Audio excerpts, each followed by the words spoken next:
bebre na abawiase emu ne won na yemfa nti na Church of Christ the Bible nhwemu dwumadie ebrewo mimi da biara nonum ekosi no nsia anopa 5 to 6 am ewo Radio Universe 105.7 bonye mo kwan mo afre ewo dwumadie ne so na obe hu no kre no na kre no ama ya de hye Church of Christ yaji Accra amanyakopon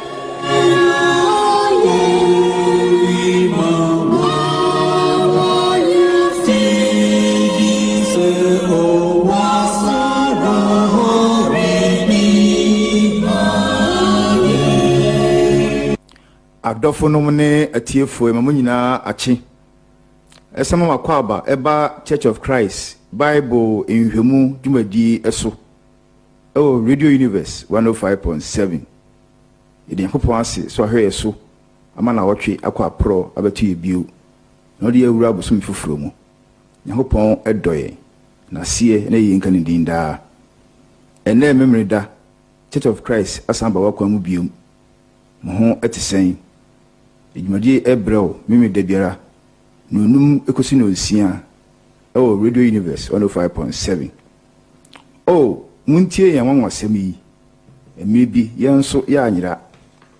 Yesu firi ne soro anunyam bae obeto yen abodin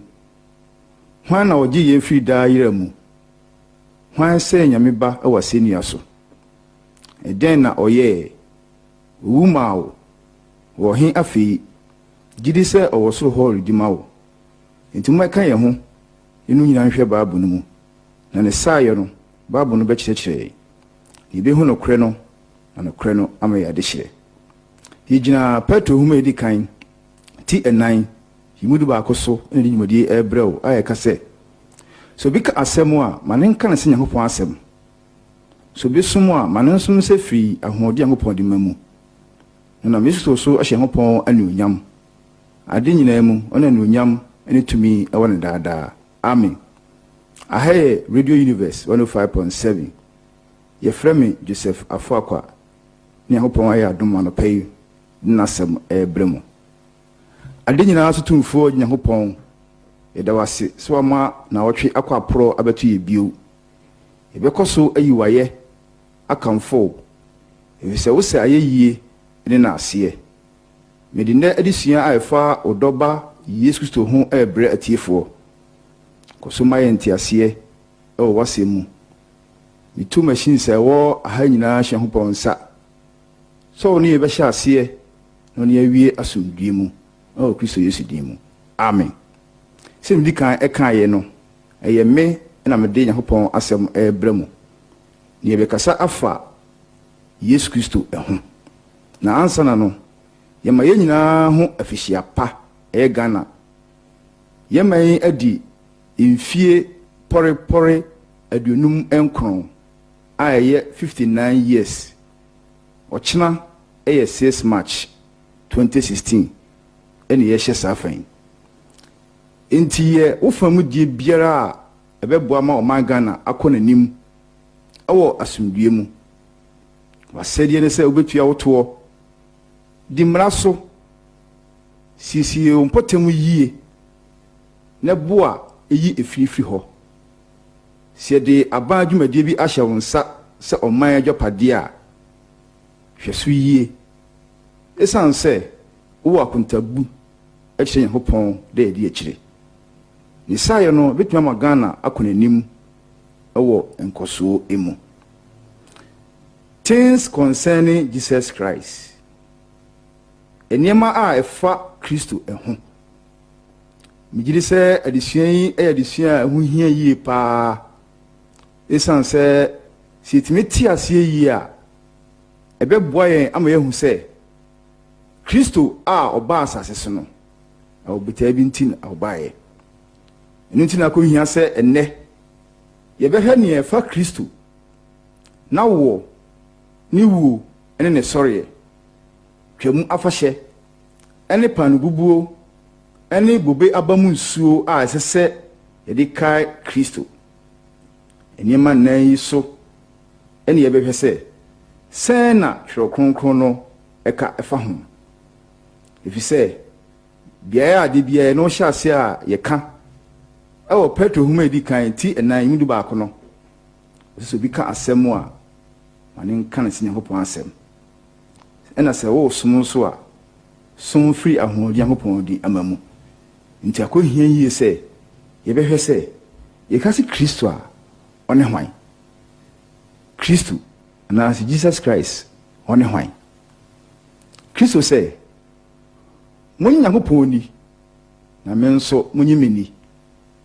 mereko makosiese baby amamo na se mekɔ na mekosiese baby mamo a meba bio na efa mo makɔ miara me nkyɛn na nia me wono mo nso maba hɔ mene ekwan no nokura ne ekwan no mene ekwan no nokura ne enkwa no se mo sɛ bibiara medi mu a medie meye die omume na onye me nsɛm no wɔ ne obebu na ten asɛm a maka no enora na bebu na ten da edi akyire enumu we ni nsɛm a Kristo wo asase so ɔkae nti ne ye behwɛ sɛ nia ɔka asasɛm no ɔyɛ hwan ya na ɔwɔ he na mo be na esi yetu ne ehwe na kyira kwan emra eye a Kristofo Jesus Christ Messiah Lord Savior Yesu Kristo die wasano no Ewurade agenkwa we ni edin ahoro a ye de frɛ Kristo anasi Yesu no or say anointed the Greek translation of the Hebrew word Messiah anointed Greek kasamu no ye de frɛ no Messiah no ye wasa no yen Ewurade abodin no isisiye ewo apamfoforo no mu beye hanum ni dunai 514 idin Messiah anase agenkwa no se kase Messiah anase agenkwa no a ye refer to Christ Kristo ekse Yesu Kristo ni dia wasra no anase ne wayi no ama enkwagye adwumadie kese se odifo Yesu Kristo osofo ohene ema ne nkrofo dia wasra no eni ne Azaya ekaye ewo Azaya homa ti adusia baako imu baako ekono ye kinkan ho a ibehu Yesu ho asɛm a Azaya nam nkomhye so ekaye ne nhwe emra Paul obeye o Kristoni no o kyerɛkyerɛ ne nhwe asomafo nnwuma ti dunson imu miensa o see Acts chapter 17 verse 3 asomafo nnwuma ti dunson imu miensa o kyerɛkyerɛ mu die ho adanse sɛ etwa sɛ Kristo no hu amane na ɔsɔre firi awufu mu na ɔse Yesu a meka mo ho asɛm no ara ne Kristo no se sanhwe asomafo nnwuma no abi mu a tiri ngotwe yimu enum no Acts chapter 18 verse 5 mi pese ye hu die twronsɛm no kafa yagenkwa Kristo no ho osina Silas ene Timoteo free Macedonia bae no Paul de nam ka asɛm no na odi adanse kyerɛ Judafo no sɛ Yesu ene Kristo no Yesu ene Kristo no we kyerɛ sɛ Paul a kyerɛ obeye osomafo no esu be hu hia sɛ na okotia Kristo ni nasɛm na onkonkon ebe hyɛ ne ma no nasɛm ɔkan ne sɛ ɔde nam ka asɛm no na odi adanse kyerɛ Judafo no sɛ Yesu ni Kristo no Isaiah homa a mekaye Isaiah chapter 61 verse 1 no ɔse Ewurade Nyankopɔn hom wɔ me so efi sɛ Ewurade asra me sɛ menka asampa menkyerɛ amanhufo wasoma me sɛ message won a won akoma abubuwure mempa ahofadie menkyerɛ nonum ne nedua bue menkyerɛ ahofukyerɛfo we Isaiah nkomhya na wo hye ɛfa Kristo ho ne yɛnhwɛ sɛ Kristo so bae no asɛm na ɔkaeɛ ɛfa Isaiah nkomhya no ɛwɔ Lucas empa ti ennan yimudu nson ɛkɔ Luke chapter 4 verse 17 na odifo Isaiah homa hyɛ ne nsa na ɔtrɛ homa no mu hu fa kwa watwerɛ sɛ Awurade ɛwɔ me so na enti wasra me sɛ mmɛka asɛmpa menkyerɛ ahiafoɔ wasoma me sɛ mmɛka ɔgyeɛ menkyerɛ nunum ne adehu menkyerɛ nifrafoɔ na magye wɔn a wapɛkyɛ wɔn no ɛkwan we mu nyinaa ɛkyerɛ sɛ yɛhyɛ Kristo ɛho bɔ na Kristo so bae na ɔtaayɛ no kɔ asɔre fie no ɛho kɔ hia sɛ ɔbɛkenkan kyerɛsɛm no na kyerɛsɛm a na ɔkan no na ɛne Isaiah aka sɛ agyenkwa no yɛsra no ɔse the Messiah is the same person as the seed of the woman ɔse Kristo no ara ɛyɛ ɔbaa no aseni agyenkwa no ɛyɛ ɔbaa no aseni yɛbɛhwɛ adeɛ bi nso wɔ apam dada no mu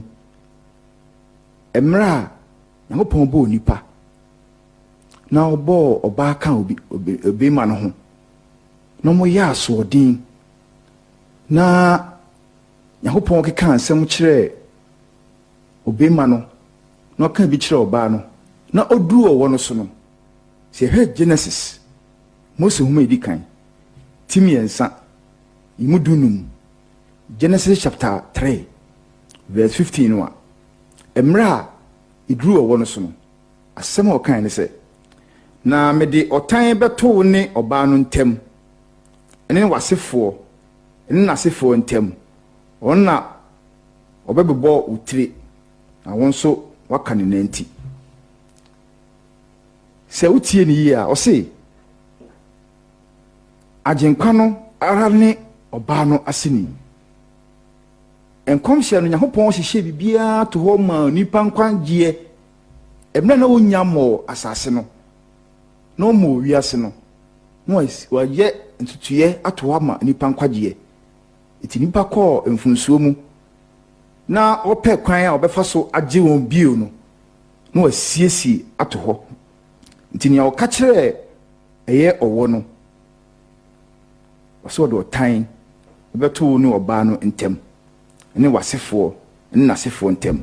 na ɔbɛbɔ wuti na wɔn nso ɔka ne nanti nti sie yɛbɛhwɛ ɔbaako anaasɛ yɛbɛhwɛ nia ɔkafa ne ho ɛyɛ Kristo ɛne obi a ɔbɛba abɛsɛe ɔbɔnsam nnwuma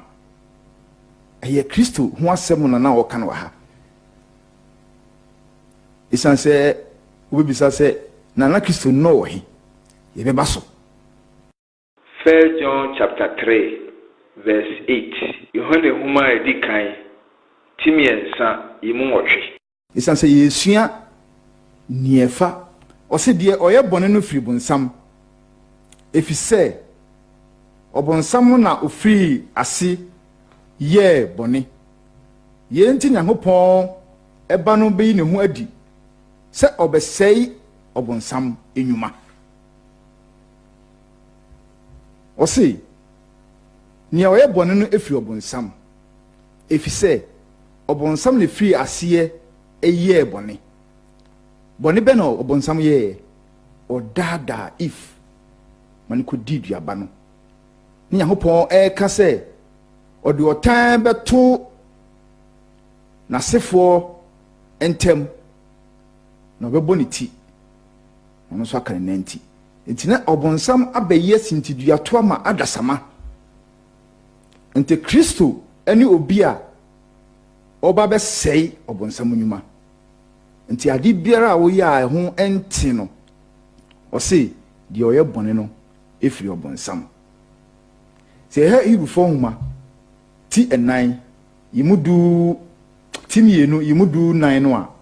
Hebrews chapter 2 verse 14 no a ɔse nti sɛ ma no anya honam ani mogya kro no bi no sara nso na ɔno nso faa mu bi sɛ ɔnam owuo so betu deɛ ɔwɔ hɔ owuo tumi a ɔne ɔbonsam no aha so asɛm foforɔ so apie wɔ ha ɔse owuo tumi ɛyɛ ɔbonsam na Kristo ne obi a obetu saa owuo tumi no ɛnkyɛ bi ebesua hwɛ sɛ Kristo kwa bɛ na ɔfa so tu owuo tumi ɛmna a yɛbɔ na sɛnua mu na wuyɛ no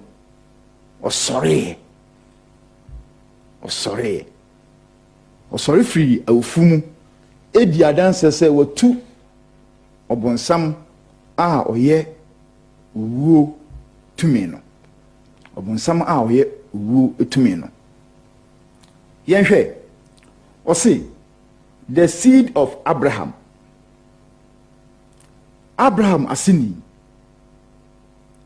asini ɛno nso ɛyɛ hwanya yɛbɛhwɛ Abraham asini ɔse Genesis chapter 22 verse 18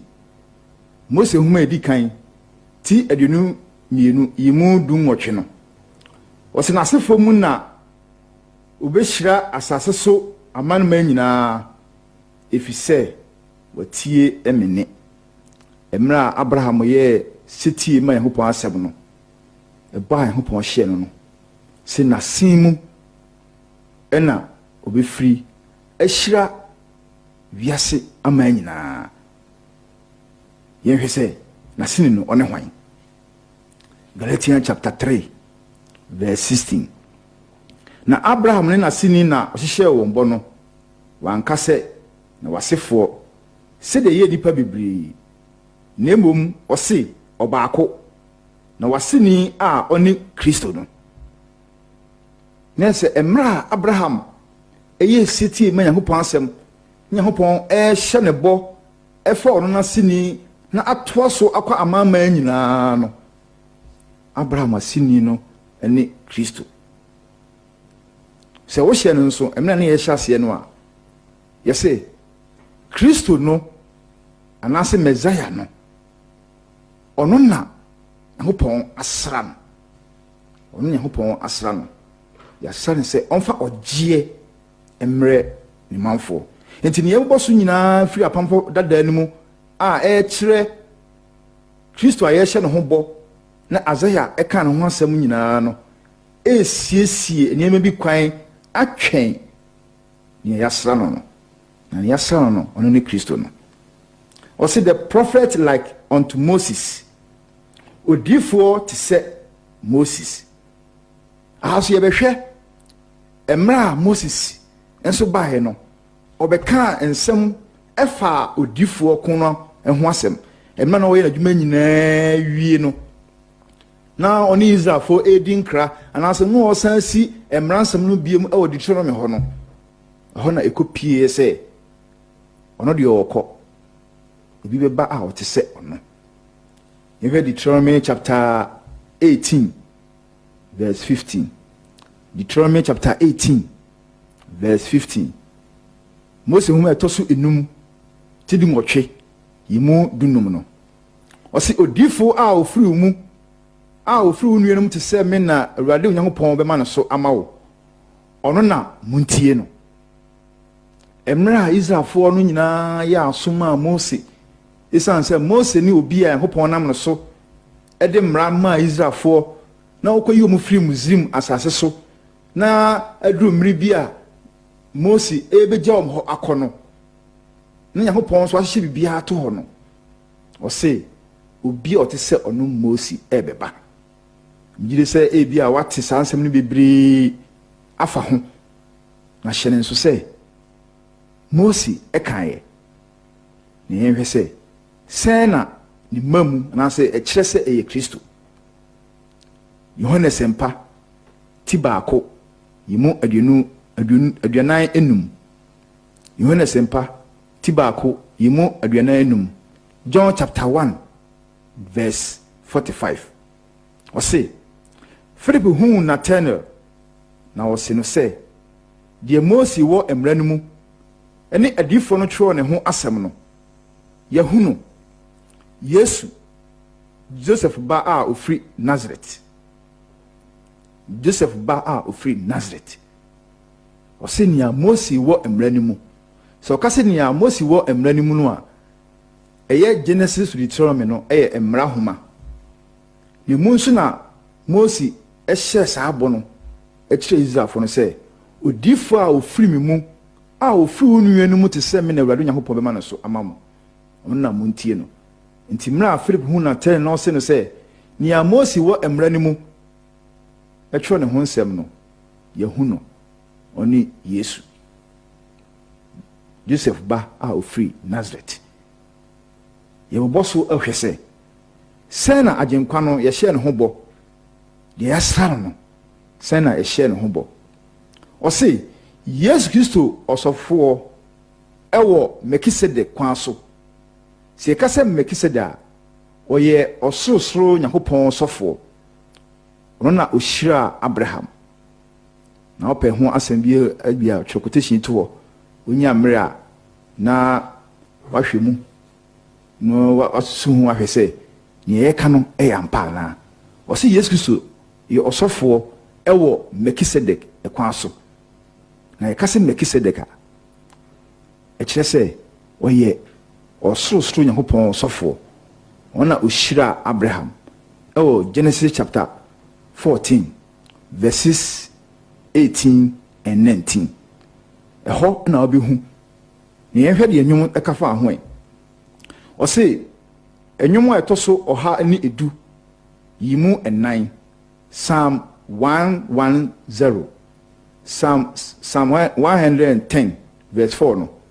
Ɔse wade akantam na ori ne ho ɔyɛ daa pim sɔfo Melkisedek di bia so. Nisisu bio. Ɔse Awurade aka antam na ɔrenu ne ho ɔyɛ daa sɔfoɔ Melkisedek dibia ɛso. Wei nso yɛ nkɔmhyɛ a ɛfa Kristo ho. Kristo ɛyɛ ɔsɔfo. Ɛyɛ ɔsɔfo panin. Na ne sɔfo yɛ no yɛbɛba so. Sɛ mmerema yɛ kwan a yɛbɛba so. Ne yɛhwɛ Hebrewfo nhoma ti enum yimu enson ekosi edu no. Ebia na mankenkan ne nyinaa na yɛnhwɛ nsɛm bi a yɛnhwɛ edu no de onyamre a na atoa so akenkan yimu edu no Hebrew chapter 5 verse 10 no ɔse a Nyankopɔn bɔ ne din frɛ no ɔsɔfo pani ɛwɔ Melkisedek ɛkwan so. Ɛyɛ Kristo ho asɛm ɛna ɔɔka. Ɛyɛ Kristo ho asɛm ɛna ɔɔka. Na sa wohwɛ Hebrew form ma tinsia yimu aduonu no a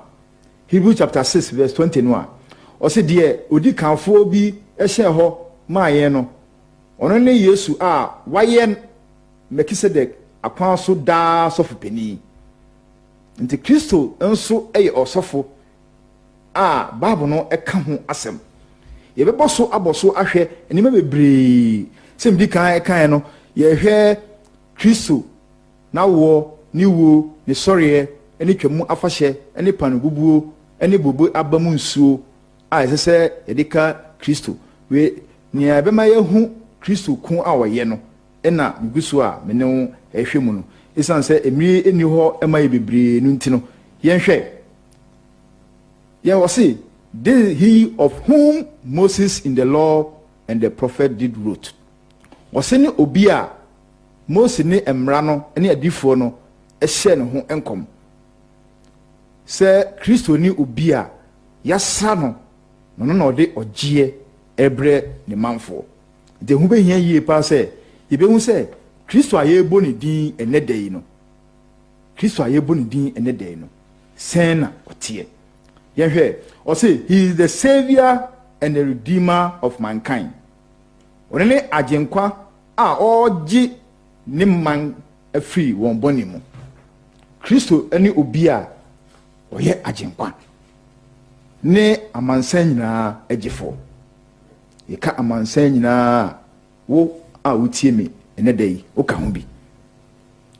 ne hwe Petro homa edi kan timiensa yimudu nwotwe no a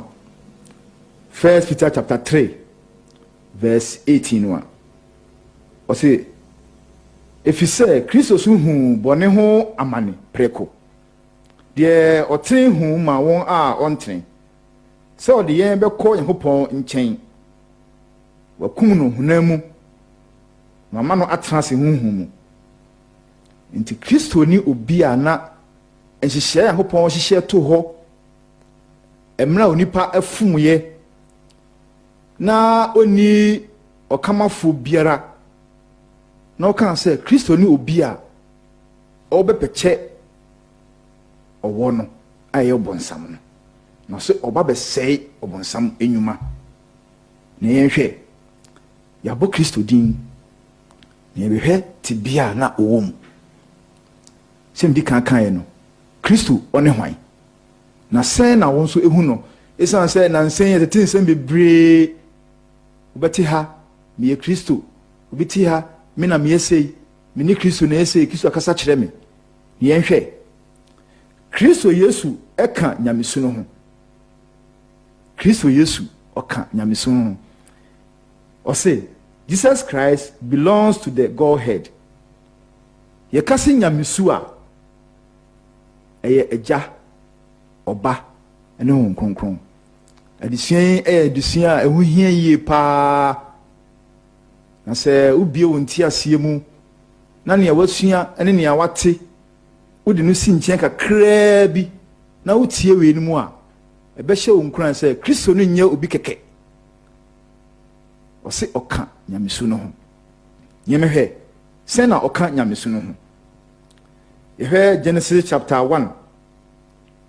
verse 26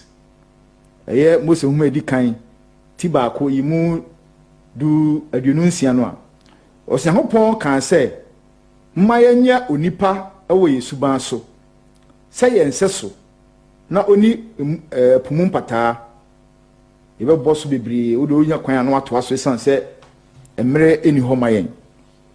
o se Hopon e kan se mumma yem nye nipa ewo Yesu ban so na se na oni ebimu na eho na oni ebimu na eho na yebehwe se hwan na ono mo ho ebia nya quotation nyina na meka nyina asi na o meka wo de so hwe fa atworo nsem no ne hwe Higher Radio Universe 105.7 Church of Christ Bible nhwemu na ugusu eti ye kasafa Kristo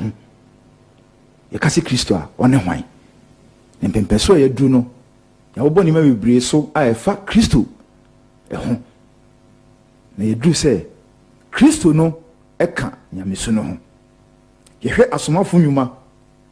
ti du nson yimu aduonu enkron no a chapter 17 verse 29 no o se na enam no se ye ye Nyankopon abusua nti ense se yesusu se Nyankopon tibia te se sika ana dwete ana ebuo adwene a nipa de ne nyansa ene nadwen adie we mu eyemra na Paul okọ baabia na nkrofo bi de nnua bi asisi ho na mo chese ono ne Nyankopon ena na waka kire mo se Nyankopon na ye ka na ho asem no ana asem bo ndin no onte se dua ana sika a eya ehuni ade asi ho na nyamesu o se Nyankopon tibia nyamesu no enyina ho ma nnua ana se abotan sana opese okire won yehwe Roman form mati ba ko imu adinu no Romans chapter 1 verse 20 no osina efri wiase boso tititi na nade a ohui a ene ne da tumi ni nyamesu adadi enoma a oye anu hunti enti na oni anu yi biara ha Paul nso kire nipa bi suban a na omo mu ene asode ne niam bi omdo omo ho ahyem na o kire omo se nyamesu ayi ne ho adi e wo na de bo a oyeye epo nnua abotan ɛne nneɛma atwa ho ahyia nyinaa de yɛde hu sɛ ɛwɔ hɔ no ɛnyɛ kwa ne baayɛ obi na ɛma ne baayɛ na nyamesu a ɛma ne baayɛ ɛyɛ agya ɔba ɛne ho kronkron no ɔba anase agya ɔba ɛne ho kronkron no yɛhwɛ Colossians chapter 2 verse 8 to 12 Kolosifo homa ti mienu imu nwɔtwe ekosi du mienu no ebia ne yɛnka ne nyinaa na mmirinti yɛhwɛ imu nkron no efisɛ ɔno mu na nyameyɛ mayɛ nyinaa tie nipa mu nyameyɛ Yakopɔn tibia nyamesu a ɔka ne nyinaa bi hyia hɔ ma God head nyamesu na sɛ Kristo enso ka nyamesu no ho na ne bɛma wate ase yie paa ho sɛ Kristo so ka nyamesu no ho na ɔka abɔdeɛ no ho no ɔyɛ ɔbaadeɛ na ɔka abɔdeɛ a ɔmobɔyɛ no nyinaa ho no yɛhwɛ Yohanes mpa ti baako yimu baako kosi enum no bia de bia na wakenkan pen na ebia wonte ase mu no ɔbɛyɛ wadwen bebree yɛhwɛ Yohanes mpa ti baako yimu baako kosi enum no mfitiase no na asam no wɔ hɔ na asam no Nyankopɔn na ɛwɔ hɔ na asam no Nyankopɔn ɔno ara na mfitiase no ɔne Nyankopɔn ɛwɔ hɔ ɛnam no so na ɔyɛ nneɛma nyinaa na wankoti no anye bibiara a ɔyɛ ne mu na nkwa wɔ na nkwa ne nipa ahan na han no hyerɛn esum mu na esum no ani ne so ɔsɛ mfitiase no na asɛm Nyankopɔn na ɛwɔ hɔ na asɛm no bɛyɛ honam na ɔne yɛ bɛtenaeɛ ayampa yɛhwɛ ɛhɔ a yimudu ɛnan no Yohanes mpati baako yimudu nan no ɔsɛ na asɛm no bɛyɛ honam na ɔbɛtenaeɛ mu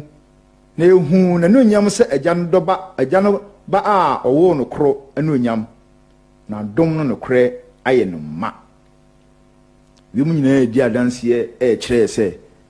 Kristo ani obi a ɔka abɔdeɛ no ho ɔka nyamesu no ho ne di adanseɛ sɛ emra na nipa hwe aseɛ Nyankopɔn pɛ ɛkwan afa so ɛwɔ nipa nkwagye ho no Kristo ni obi a ɔbaaye ɛwɔ nipa ɛfam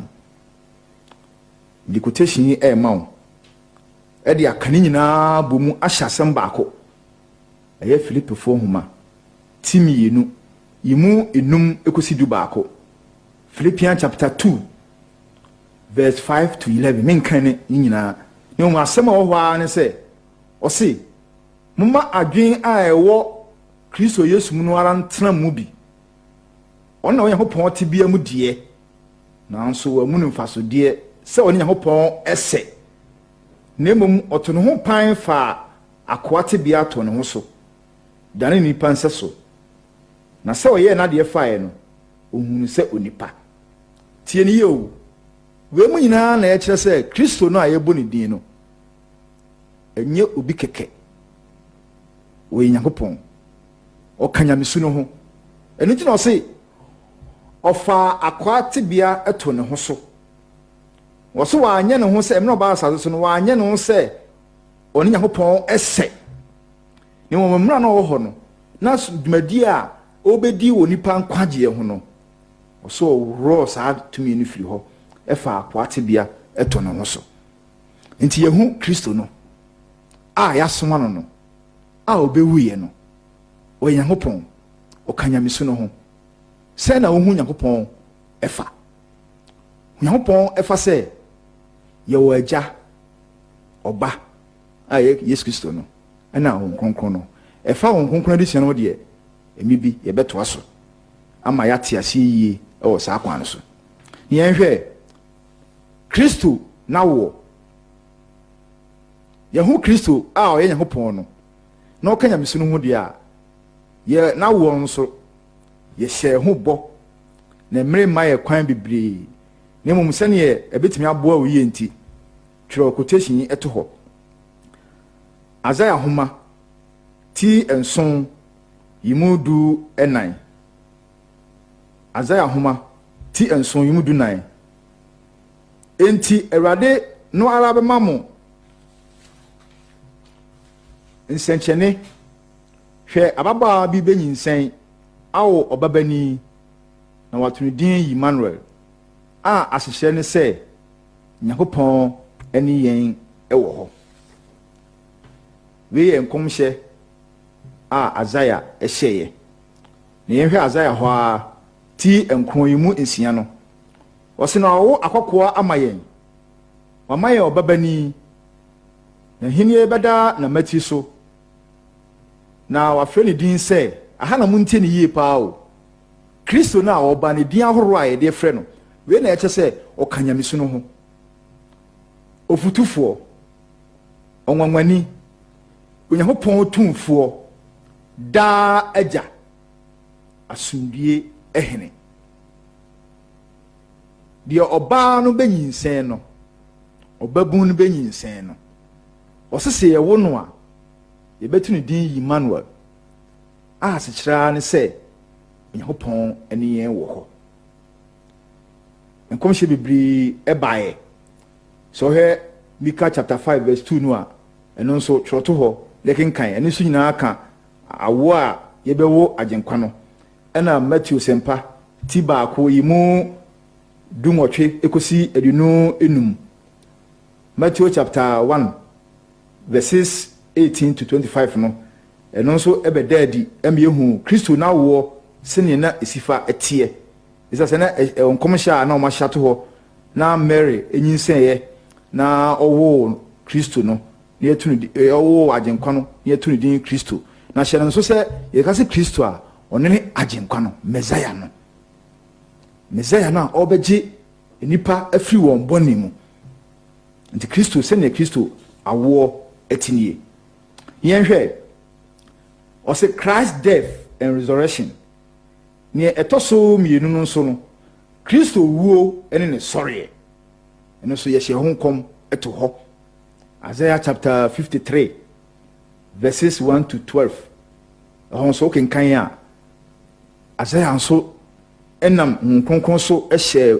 ni wuo ho enkom ono Isaiah no so hwe Isaiah homa ni nyina Kristo a oya agenkwa no ba obeba no Isaiah eka ho nsem bebre enu ntina hu akohia se mpeme bienu yekotu Isaiah homa no eno so uto obo ase kenkan a ebema wate ase hu se agenkwa bi beba ekwan se no befa so ye be na ne yadi bebre na wonom so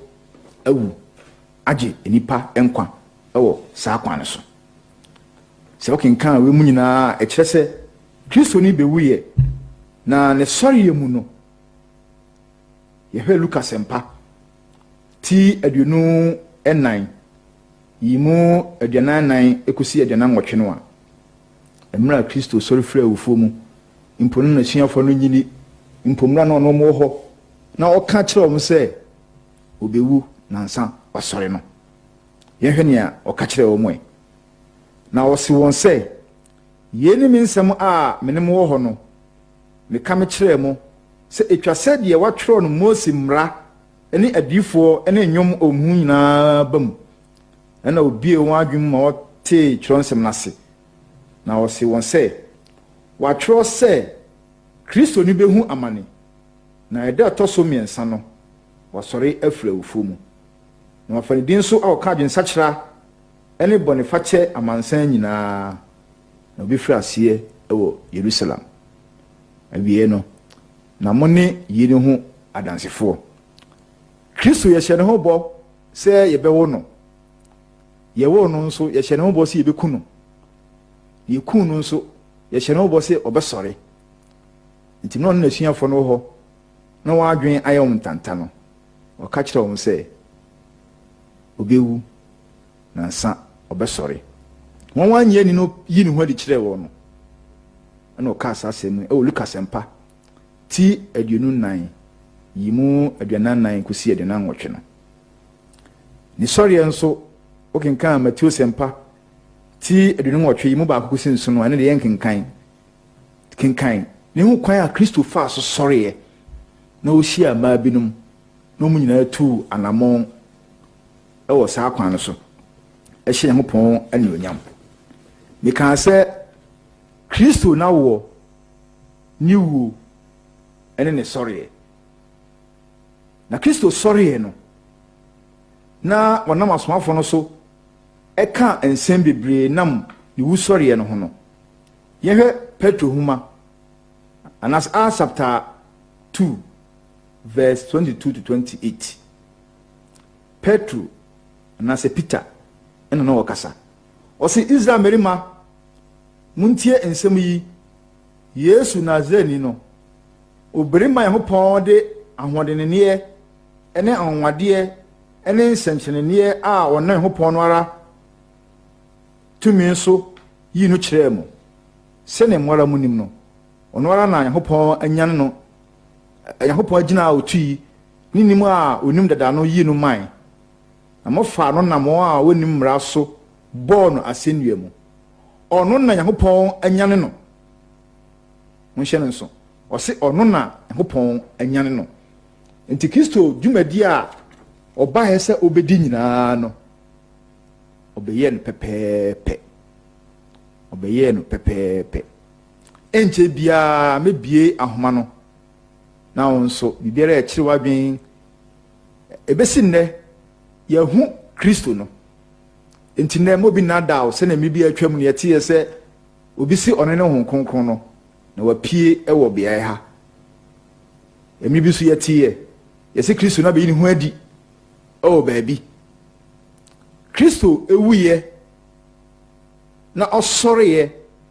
na ɔkɔɔ soro no aka sɛ ɔbɛtwɛn. Yɛbɛtwɛn no sɛ na ɔhyɛ ɛbɔ sɛ ɔkɔsiesie baabi ama yɛn na ɔbɛfa yɛn akɔ. Bibie ahoma no sɛ na bɛyɛ bɛtumi aboa wo na nso bibiara ɛkyerɛ w'adwen ɛfa adesua yi ho no. Mede sɛ menwie ɛmere foforɔ ba mu a sɛ yɛahwɛ Kristo ho ɔne hwan ɛne yɛabɛhwɛ n'awoɔ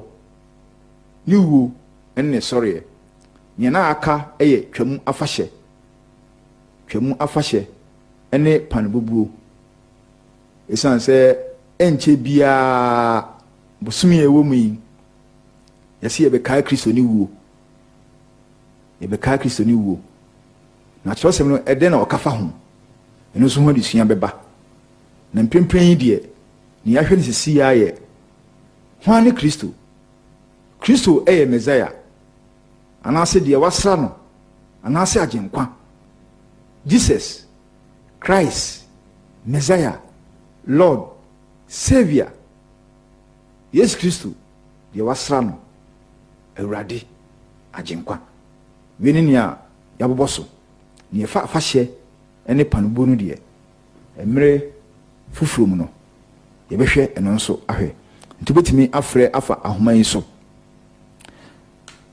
0262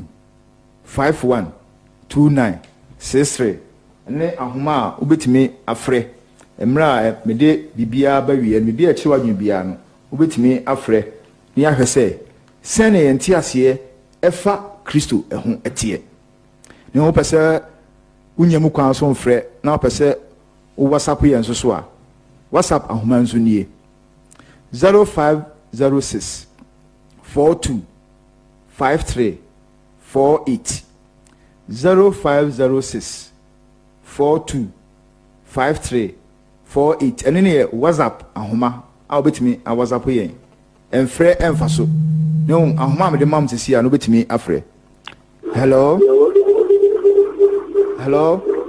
Mawachi. Good morning. Morning, but your friend saying, I can for radio be my jumene betumka. Yo, but your Peter and FA. Yo, Peter, but your masamko. Yo, and na me sikiasena me buy and me but be 5:30 the topic na me perception. Me say, Juan Yesu Kristo, near far Yesu Kristo. Things concerning Jesus Christ. Okay, the quotations no, chino, been one day, ama yɛn ho bebree so. Okay. Me question is then na Kristo si yɛn fa nkae no pɛsɛ me ho adekodu anaa adepɔte a Kristo ɛde agyae sɛ yɛn fa nkae no. Okay. Bi meda se Peter meda se na me no ka adusua no ho na esan sɛ ehu behia sɛ yɛbɛkyerɛ Kristo sɛ ne ɔtie pɔtinti ebia da hofro meyi wa no ne da hofro no yɛhwɛ sɛ ɛde na yɛmfa nka Kristo why yɛbɛsua no nso adusua bebree meda se yo meda se bye yeguso twɛn sɛ ɔbɛfrɛ 0262552963 ɛne ne ahoma a obetimi afrɛ bibiara a ɛkyerɛ wadwe no sɛm di kan ɛkan no adusua no ɔsɛ nia ɛfa Yesu Kristo ho nia ɛfa Yesu Kristo ho bibi kyerɛ wadwe ebia na obi ehu sɛnea ɔpɛ sɛ ɔkyerɛ Kristo no ase a deɛ ne wati ahu sɛ Kristo no nyɛ obi kɛkɛ ɔyɛ ɔbaadeɛ ɔka nyamesu no ho obetimi afrɛ sisi a 0262512963 0262512963 ne ahoma a obetimi afrɛ sɛnem di kan kan no yɛsua bibi afa Kristo Yesu ho yɛbɛhu sɛ yɛhyɛ ne ho bɔ na wo yɛhyɛ ho bɔ ni wo yɛhyɛ ho bɔ ni nyinaa Kristo ɛba bɛyɛ ɛma twerɛnsɛm no a ɔkae no ɛba mu pɛpɛpɛ sɛ bi kyerɛ wadwen a de ahoma no to dwa betimi afresisi a sɛ ndi kan no pɛ sɛ wo WhatsApp yɛ so a betimi a WhatsApp yɛ afa ahoma a mede maa mu yi so 0506 42 5348 0506 42 5348 eno ye WhatsApp ahoma betimi a WhatsApp ye sisi a bi a kyerɛ wadwen sɛ wontimi ɛmfra obetimi a WhatsApp ye na wopɛ sɛ wo frɛ yesu ne yeto nkan so a obetimi afrɛ afa ahoma amede ma wi so 0262 51 2963 0262 51 2963 obetimi afrɛ sisi a bibia a kyerɛ wadwen no obetimi afrɛ yeguso twɛn sɛ obɛfrɛ 0262 512963 ɛne ahoma hello ma wakyɛ yɛfrɛ wo sɛn na kasa firi fa ebo ma asɛm nkɔ mese ma asɛm nkɔ medase paa wɔ wo nkyerɛkyerɛ a woakyerɛkyerɛ ɛyi na ama yɛmu sɛ nkyere bɔ ɔyɛkyerɛ a ɛnka sɛ wombɛka sɛ pɛgbɛgbɛgbɛ asɛ wɔɔka no wɔnti asɛ na wɔɔka no ase sɛ wɔnyinya adagye akyerɛkyerɛ kwamena bo wobɛtumi afrɛ megyere sɛ bia na wasɛm no nso ɛho hia wo yie paa wobɛtumi afrɛ 0262 552963 ɛne ahoma a wobɛtumi afrɛ yɛsi a yɛakasa afa nea ɛfa Yesu Kristo ho yɛahwɛ Kristo kura wɔne hwan yɛahwɛ Kristo kura wɔne hwan hello sorry wa ɔyɛ sɛ wo frɛ no mesoro bebree obetimi afrɛ bibia biam komia no akatewa mpacho san frɛ yakasa afa yakase Kristo a ɔyɛ hwan yɛhu sɛ Kristo ɛyɛ Messiah Lord Savior deɛ wasra no Awurade ɛne agyenkwa ni asan hwɛ na wo yɛhyɛ ho nkɔm sɛ yɛbɛwo no virgin anaasɛ ɔba a ɔhu bemre da ɛna bɛfa so awo no ɛbaa mu Mary ɛwo no ni wuo yɛhyɛ ho nkɔm ɔbae hello ma wakyɛ yɛfrɛ wo sɛn na kasa firi fa Bacha ba Peter baba ye toast me. Aha. Say ye ka anointed. I think say yeah na ebinom ka say after me I'm anointed man of God. I'm anointed man of God. Yeah, Christopher no. Yeah, me did say yeah that Christopher no. Yeah, tell you when me be anointed no ka say who can say Christo ni the anointed no. Tiene obi wo kwan so be catch say ni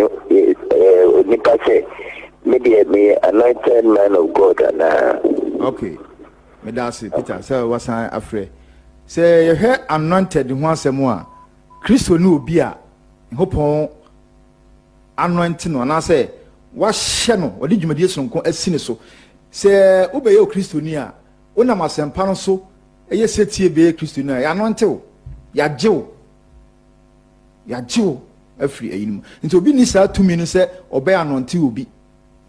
tumi ni na wo Christo enchen esanso no obi a ye de saa tumi no ema no iguso etwen se obefre 0262 542963 enene ahoma obetimi afre sisia. Hello, Pastor Masaba, me afanko bebo mi kacho tibabi. Kwa mebo ma wasem ko. Na masema meka ni say. Wamba we pipi ne bi ase ache me pa ma no me say. Sana Kristo me hu Kristo me ni na le ban. And sometimes na so from the mo to really sweet here. Kata mo kan, be wanga sa be cha se be no. Why confused? Ko tike so da me na cha sampa. Wamba we bi agema yin na yin se sa Kristo no ho no. The beauty of life on that would be a bit with the bond some money. And I make it say, you only Christian, someone more can attack only Christian. The Christian who can make a watch a Christian now who can answer no. On that is the almost in church and kitchen. So from the dance. Like the over cost manner, you could say I would back with the program. I'm a Latina, the focus. Now you that's over here. That's how we president Twemu afa share ne panu bubuo ni nasefo. Modiana strategy you nationally see honzo nka. Yo. That na me tell nka ho. And now you Amen. Ebo ya da se wafre. Mejiri se dwumadie no ye Church of Christ Bible enhwemu. Eba wo nchen mimi da biara no num ekosi no sia anopa. Ehyasie nonum ekosi no sia anopa ntu betimi e de ato ho no watie Yakobon asem se na mekan no Yesu Kristo e kanyamso no ho go ahead no oka ho na ebo ade ntu oyo bo ade Yakobon ankwati no anye bibiara oye se na kyeronsem no eka no ntu betimi afre 0262 512963 ne ahoma obetimi afre sisi a bibia a kire adwene obetimi afre se ye kasafa hwane Kristo oye Messiah Lord Savior de wasra no Ewurade agenkwa se ohwe din ahoro nyina onipa ntimi fanto no so awo nipa nkwaje ho unti fasa din we nto so onipa nkwaje ho ese Yakobon epe obi afa nipa nkwaje ho no emre ba ebe twemu afa hye na ebehwe na asua emra na Israel fo no ho na mo ye bone no omo de enwan ne mponkyen nasefo ene bobone ho afode afiafi ene kura no Bible no se antimi anyi bone no mo de okonkron ni a oka obaade no ho no oka abode no ho no ene bae isan se ono ne obi a okron ne hu ni fi no be ji nipa nse we setie ma Kristo ne nsem na wo ma ho kwan ne ebosu ebe ka asafo de besi ho no ho a wo nkwaje e ma wo kra da di akire o si hwe asomafo nyuma ti enan yimu dumienu no a o si nkwaje ni obia mu o si nkwaje se nipa de fa nipa nkwaje ho no eni obia mu eno se edi fofo so ni asase yase a de to nsa wugidi se Kristo ye hye ne ho bo ye wo no obae obewuye osore ekọ soro dia na so de ho bo za Kristo no a wo nkwaje e ma okra. Hello. Aha. Kwame Ajeyi. We need 1 John chapter 3 verse 8. 1 John chapter 3 verse 8. Okay. John, the book of John, the differ. No, my one no. Inflammable, no, you need to be inflammable. Okay, me that's it. Yeah, me that's it. Why? Kwame Ajeyi. Okay. Yes, ibenya ofreni ba kwa na mienu a na me de ofre dwumade na asi. Me gidi se ebia be onwa se ene de wo a wo hostu ana se udi ho chia me no ene ho akohia se wo kyerehye nsem mu. Yankopon asem de sa na tie.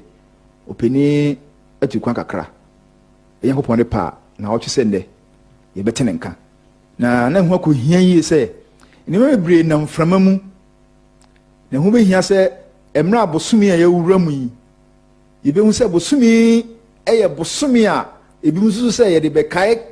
Kristo ni wuo na yeme ya se efa twam afahye eni panububuo eni bobe aba mu nsuo esese de ka Kristo no eho dusua amba migide se emepam no yebete enche bia yebete ho asem ansana bosumi akwawie na Peter o kan se de na yemfa ka Kristo no mi de se ne de ka Kristo no ye pano ye ka pano anya brudo atu kakra isiwom o se pano no ye pano a enka emunka na no so mi ba ye be kire kwan ye fa so ye sa pano no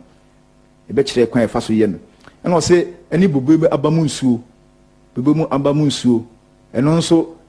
se eye ade a akọhọwọ mu efamante se muda ho ro esa se moja na yede ka Kristo no ehote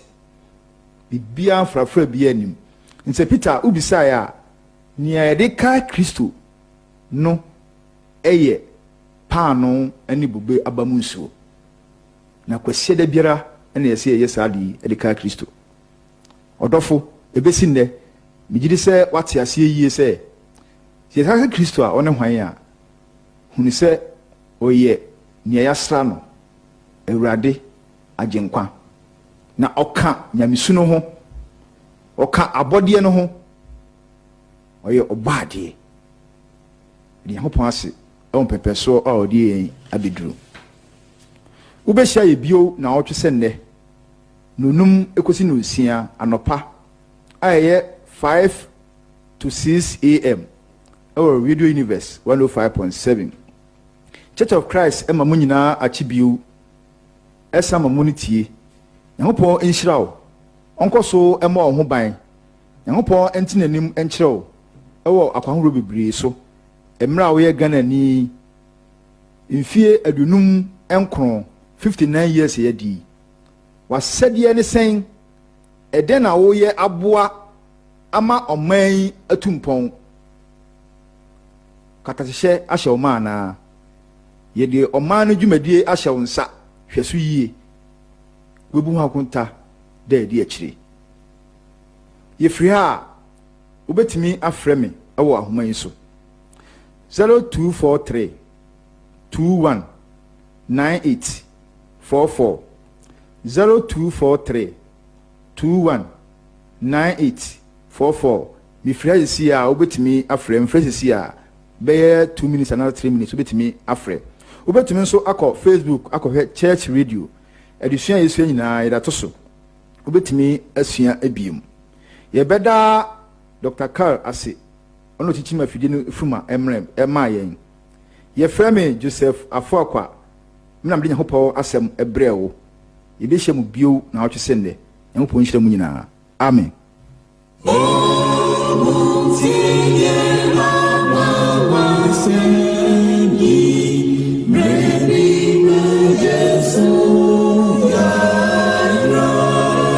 Encheche bebre na abawiase